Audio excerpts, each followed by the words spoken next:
Сәлеметсіздер, құрметті менің оқырмандарым. Сіздермен өзім распаковка чек бөлісейін дегем. Қазақи нақыштағы астау тапсырыс бергем.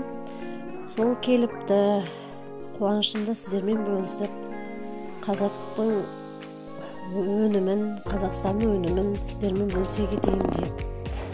Астау Алматыда жасалынады, тапсырыс берсеңіздер, жеткізуі де тез екен. Таза ағаштан жасалынған, өздерінің арнайы пакеті бар, қапталынған таза ағаштан жасалынған астау. Өнімі қатты ұнады. Дастарханымыз әрқашан қазақи нақышта молынан берекелі болсын деп, жаңа жылда жаңа заттармен толсын деп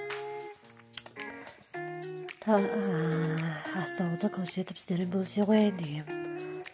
Ұнаса тапсырыс беріп, осылай қазақи нақыштағы шығарылған заттарды қолдап